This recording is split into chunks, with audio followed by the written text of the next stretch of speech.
Chaude ambiance ce samedi 12 octobre à la patinoire de Clermont Communauté où les Sangliers Arvernes recevaient les Renards de Roanne, promus en 2e division cette saison. Une semaine après la défaite à Valence, les Clermontois avaient un double objectif, retrouver les chemins de la victoire et rester invaincus à domicile. Les hommes de Dusan Brinko étaient les premiers à l'attaque. Roanne procédait par contre, mais sans être réellement dangereux. Et pourtant, sur une énième contre-attaque, les visiteurs parvenaient à tromper le gardien clermontois contre le cours du jeu. Loin d'être abattu, le HCCA repartait à l'attaque, mais sans parvenir à égaliser. Le score en restait à 1 partout pour Roanne à la fin du premier tiers-temps.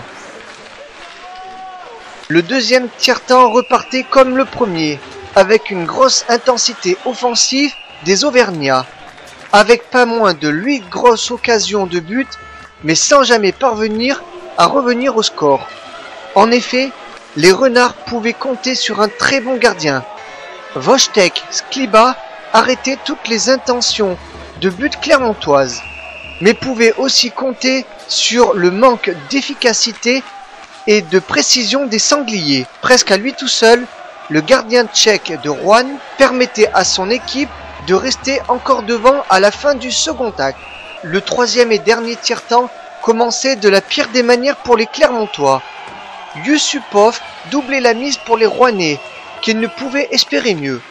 Les Clermontois accusaient un peu le coup, mais loin d'être abattus, les joueurs du président Dupasquier repartaient à l'abordage du but rouennais, mais se heurtaient inévitablement sur ce diable de Skliba.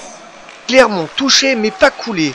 Alors qu'il restait 10 minutes à jouer, Clermont trouvait enfin la clé du but de Roanne par l'intermédiaire de Christophe Roux, le capitaine, assisté de Jérémy Bonnet et de Cyril Gavalda. Galvanisé, poussé par les près de 600 spectateurs, Clermont égalisait même 1 minute plus tard. Léo Rivon, assisté de Yann-Loïc Girardin, permettait à son équipe d'égaliser, une juste récompense au vu du match. Roanne prenait alors, pour la première fois de la rencontre, le jeu à son compte. Mais les Clermontois restaient vigilants face aux assauts des visiteurs. Et comme face à Amnéville, la décision allait se faire aux prolongations. Les Sangliers Arvernes, plutôt à l'aise dans l'exercice, peaufinaient leur tactique. Cyril Gavalda, l'homme du match, sonnait la charge le premier. Roanne répondait mais sans plus de réussite. Finalement, au jeu de la mort subite, après 2h30 de jeu, c'est Clermont qui l'emportait grâce à un joli but de William Mouli, assisté de Cyril Gavalda et de l'entraîneur-joueur Dusan Brinko.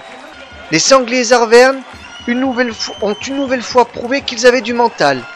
La préparation physique aura encore joué un rôle ô combien important dans cette partie.